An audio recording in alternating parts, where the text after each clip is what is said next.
¿Qué tal, amigos? Buenos días, bienvenidos. Viernes 15 de octubre, quiero darle ya a esta hora la bienvenida al viceministro de Gobernabilidad, Homero Castañer, que nos acompaña en Quito. Gracias por estar esta mañana con nosotros. Buenos días. Muy buenos días, Liz. Un saludo a usted y a todo el pueblo ecuatoriano. Como ya es de conocimiento público, viceministro, la próxima semana el gobierno enviará ahora este megaproyecto de ley dividido en tres partes: lo laboral, lo tributario y lo que respecta a inversiones. Se ha dicho que lo enviaría al mismo tiempo, teniendo un carácter económico urgente, lo tributario por los tiempos. Una vez que nuevamente apuestan al tratamiento por parte de la Asamblea, ¿cuál será esa estrategia que se aplique desde el gobierno para lograr los acuerdos, consensos necesarios? Bueno, efectivamente, como usted lo ha mencionado, el presidente de la República, en una clara muestra de su espíritu democrático, de encontrar la voluntad política en la Asamblea Nacional, ha decidido dividir el proyecto de ley creando oportunidades en tres partes, ¿no? Tal vez los tiempos no serán los mejores como era el proyecto inicial para el tratamiento, para que empiece a surtir efecto y tenga esa efectividad necesaria como fue inicialmente planteada. Pero bueno, cuando uno encuentra un bloqueo en una carretera, tiene que buscar un desvío. Y esperemos que la Asamblea Nacional ahora actúe con esa voluntad, con la receptividad para que permita que este proyecto se debata, que este proyecto empiece a construirse desde el procedimiento parlamentario, que se abra la posibilidad de que no solo los legisladores, como representantes del pueblo ecuatoriano, puedan presentar las observaciones necesarias, sino se empiecen a recibir las comparecencias, las comisiones generales, que ese es la esencia de la democracia, y así es como está dividida la colegislación entre el Ejecutivo y la Asamblea para construirla, ¿no? Repito, esperemos que haya esa voluntad para que se dé trámite y no haya esa oposición destructiva que ha bloqueado la posibilidad de que los empeños del Ejecutivo sean tramitados en la Asamblea Nacional. Se lo preguntaba también, viceministro, porque si bien el presidente dejó entrever que él accede a dividir este proyecto para poder darle viabilidad, eso respondiendo también a lo que se decía desde el otro lado de la Asamblea, donde en reiteradas ocasiones, desde la presidenta hasta algunos legisladores, decían que estaban abiertos al tratamiento siempre y cuando se den modificaciones en este megaproyecto de ley de creación de oportunidades. Pero eso no se contrapone también al momento en que el presidente señala de un triunvirato de conspiración a líderes de las bancadas con mayor número de legisladores al interior de la Asamblea. Mire, es importante que el pueblo ecuatoriano conozca lo que ha sucedido durante este tiempo en la Asamblea Nacional. El presidente de la República ha presentado, él personalmente ha ido a dejar los proyectos de ley, proyectos para que empiecen a tramitarse, y la Asamblea Nacional ha actuado de una manera, digamos, con una intención política de bloquear y de no tramitar lo que al gobierno le interesa que sea tramitado, porque ese fue el ofrecimiento para el pueblo ecuatoriano durante la campaña electoral. Mire, en 140 días, Liz y pueblo ecuatoriano, se han convocado 124 veces a los ministros de Estado. A la ministra de Salud se le ha convocado 19 veces a la Asamblea Nacional. ¿Y de dónde vienen esos pedidos? Que está en todo su derecho la Asamblea Nacional de pedir información, de pedir comparecencias, pero por ejemplo solicitarle 19 veces que asista a la ministra de Salud en plena pandemia, en pleno plan de vacunación, que asista a comisiones. Bueno, no hay un claro interés de entorpecer el plan de gobierno, no hay un claro interés político de lo que está sucediendo. ¿Y quiénes han hecho esos pedidos? UNES, Pachacútec y el Partido Social Cristiano en su gran mayoría. Entonces, convocar 124 veces a los ministros en 140 días nos llama la atención. El tema ahora de la fiscalización de los Pandora Papers.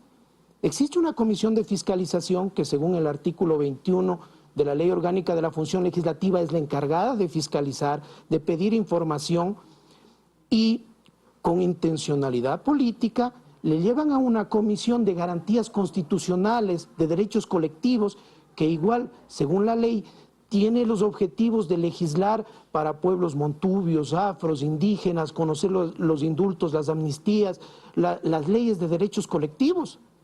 Entonces, sí llama la atención esa actuación de la Asamblea Nacional, pero esperemos que esos discursos que hemos escuchado posteriores a la intervención del presidente y a la decisión de dividir el proyecto de ley se vean efectivos ya en sus actuaciones, tramitando y actuando como la ley les manda para legislar desde ese espacio que les dio el pueblo ecuatoriano. Pero entonces usted ve viable que se puedan solventar acuerdos con la bancada, por ejemplo, de UNES, del Partido Social Cristiano, de Pachacutic, tras esas declaraciones, hasta cierto punto acusaciones que realizó el presidente Guillermo Lasso de quienes estarían detrás de una conspiración que incluso él dice lleva a tener claro para él que desde la Asamblea sí hay un deseo de destituirlo. ¿Eso va a permitir que logren los consensos que están esperando ante ese proyecto de ley? Ya se dio en la primera presentación que incluso antes de que se presente el proyecto de ley había discursos que decían que no se iba a tramitar, que se iba a bloquear, que no iban a apoyar. Ahora he oído discursos de algunos legisladores que están viendo con buenos ojos esta posibilidad de dividir el proyecto de ley. Pero mire, la oposición destructiva, la oposición que no quiere que le vaya bien al gobierno y por ende que no le vaya bien a todos los ecuatorianos, no va a cambiar. Esa oposición con fines desestabilizadores, con fines y con discursos, imagínense en 4 meses ya estar hablando de destitución del presidente, de juicio político, de llevarle no solo al presidente, a su familia, a la Asamblea Nacional. Realmente esa oposición no tiene los fines de que el éxito del gobierno sea el éxito de los ecuatorianos. Permitan ahora debatir el proyecto de ley en la Asamblea, se va a abrir ya la puerta para que dialoguemos con las bancadas. Entendamos que las bancadas y los diferentes grupos políticos también van a tener a lo mejor intereses de que se incluyan ciertos temas que ofrecieron ellos en campaña, que a lo mejor eran de los intereses de sus grupos políticos, por su ideología, por la forma que tiene la Asamblea de composición política. Pero, repito, esas oposiciones destructivas no van a querer nunca que le vaya bien al gobierno. Entonces ahí, ¿cuál es el ambiente? ¿Cómo calificaría usted el ambiente en este momento? ¿Como un compás de espera donde el presidente jugó sus cartas hasta cierto punto diciendo voy a acceder a lo que me está pidiendo la Asamblea y con eso yo demuestro que mi interés es que esto pueda entrar en un debate, que haya un diálogo, dejando en la cancha del legislativo ahora que ellos también muestren esa capacidad de diálogo que dicen tener siempre que hayan los cambios y según eso después tomar alguna decisión? Poner por ahora esta crisis política con una tensa calma en una especie de compás de espera. El presidente de la República ha cumplido lo que manda la Constitución, ha presentado un proyecto de ley económica urgente. En mi criterio, el Consejo de Administración de la Legislatura, un ente administrativo, no podía decir qué es bueno, qué es malo, qué es constitucional, qué es inconstitucional, qué reformas valen o no valen la pena. Para eso está el debate, para eso está el Pleno de la Asamblea, para eso están las comisiones y la construcción de una ley. Hubo un bloqueo desde ese lado. Esperemos que ahora, desde que se presente, primero pase ese filtro, que ya no tengan pretexto de decir que ya no hay un hilo conductor cuando sí lo hubo, que era la generación de empleo y la creación de oportunidades, y allí sí veremos cómo actúan las diferentes bancadas, ¿no? Cuál es su posición, si están, no digamos, dándole espalda al gobierno o bloqueando el gobierno, sino dándole espalda a esos 7 de cada 10 ecuatorianos a quienes se les ofrece con este proyecto de ley la posibilidad de tener un empleo adecuado. Ahora, si bien usted dice mantienen abierta esa esperanza de que el rumbo que tome el proyecto de ley sea distinto al volverlo a presentar la próxima semana en la Asamblea, también ha reconocido que esa oposición, dice usted, destructiva, no va a cambiar. Entonces, ante eso, ¿cuál es el plan B que tuvieran desde el gobierno, ya anticipando que aquí hay la probabilidad de que prospere el tratamiento de ese proyecto como que se mantenga el bloqueo? Que no se confunda un gobierno respetuoso de la ley, democrático, transparente, que toma decisiones, que sea un gobierno que esté sometido a la posibilidad de mafias e intentos golpistas y desestabilizadores. El presidente de la República lo ha dicho, iniciaremos una batalla democrática pensando en esa creación de oportunidades, en la generación de empleo, en la posibilidad de tener un escenario diferente, de no seguir haciendo lo mismo, porque haciendo lo mismo vamos a tener los mismos resultados, haciendo cosas diferentes. Este país necesita un cambio, y ese cambio con responsabilidad el presidente Guillermo Lasso le ha planteado al país.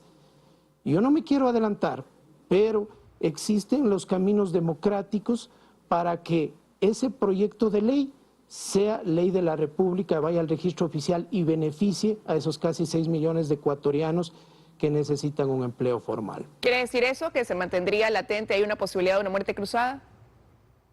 El presidente de la República ha sido claro, y no debemos asustarnos, Liz, no debemos asustarnos de lo que manda la ley, de lo que esté en la ley, de los procedimientos democráticos, de consulta popular, de la posibilidad de lo que dice el artículo 148 de la Asamblea, de la Constitución, perdón, frente a la potestad que tiene el presidente. De lo que debemos asustarnos es de los temas ilegales, no de los temas legales, de los temas de los juicios, de las glosas, de los escándalos, de los temas de corrupción. Las vías legales están allí y el presidente de la República tendrá en su momento la potestad, si es que así se da, de hacer uso de lo que manda la Constitución. Pero es que ayer hubo ya un pronunciamiento de una respuesta de quienes fueron señalados por él como un triunvirato de la conspiración, y en parte pues lo que dijeron es que esa actitud, esa acusación o señalamiento del presidente Lasso responde por un lado al querer desviar la atención de los problemas que hoy afronta, y por otro lado también a una desesperación debido a que encuestas presentan cifras donde se habla de una baja de su popularidad. El presidente lo mencionó, el tema de encuestas le interesa solo a los candidatos. Él tiene una responsabilidad de tomar decisiones, y decisiones que le convienen y que sean correctas para el pueblo ecuatoriano. Él no se está fijando este momento en encuestas, sino en las decisiones que tiene que tomar. Y miren, en democracia puede haber criterios diferentes, pero cuando en democracia se ve estos acuerdos o coincidencias de que a los 100 días o un poco más de gobierno ya hay intentos desestabilizadores, discursos coincidentes que van no solo en contra de lo que está haciendo el presidente, sino hablando, como hemos visto en discursos de juicio político, de renuncia. Realmente eso nos da mucho que pensar, ¿no? Esperemos que en democracia, ahora que se va a presentar este nuevo camino de que este proyecto de ley sea beneficioso para los ecuatorianos, camine dentro de la Asamblea. Los asambleístas tienen ahora la responsabilidad, cuando sea presentado, de canalizar y de tomar las decisiones. ¿Y por qué no? ¿Por qué no de mejorar el proyecto de ley? Esa es la función. Esa es la función de un asambleísta como representante del pueblo ecuatoriano. Y desde el gobierno también la estrategia de poder llegar a esos consensos y acuerdos, ¿no?, en el camino para la aprobación de ese proyecto. Ahora quiero también preguntarle sobre otro tema, viceministro. Se abre un nuevo frente, por citarlo de alguna manera, para el gobierno, y es este reclamo que hacen desde los médicos de las instituciones públicas del país. Ellos dicen que van a tomar una serie de medidas progresivas, y responde eso a dos cosas particularmente, a dos denuncias que hacen. Una, la falta de respuesta a la corrupción que ha sido evidenciada en estos hospitales públicos, y dos, a que dicen que no se ha cumplido con la estabilidad que se les prometió, se les ofreció dentro de la ley humanitaria. ¿Cómo responden como gobierno a esas demandas? Bueno, recuerdo que cuando estuvimos en la legislatura anterior apoyamos ese artículo de la ley humanitaria que reconocía que no solo los médicos, los trabajadores de la salud, quienes trabajaron en pandemia, puedan acceder a su estabilidad laboral, no solo pensando en un reconocimiento al trabajo que hicieron, sino también dándole esta estabilidad que necesita este sector importantísimo como es la atención pública dentro del país, para que no sea un botín político justamente del contratito, de los cambios administrativos, de los cambios que se dan dentro de las instituciones de salud. La decisión no la ha tomado el gobierno, la decisión acaba de tomarla la Corte Constitucional frente a declarar que era discriminatorio el tema de que se les entregue nombramiento a quienes estuvieron sin el tema de un concurso, que es lo que manda la ley. Y nosotros como gobierno respetamos las otras funciones del Estado, incluso el tema que ha tomado la Corte Constitucional, ya no hay nada que hacer, es vinculante en ese tema. Pero veamos para atrás, veamos cuántos nombramientos hasta ese pronunciamiento se dio por parte del Ministerio de Salud, del DIES, a los diferentes trabajadores de la salud, miles de nombramientos que fueron beneficiados.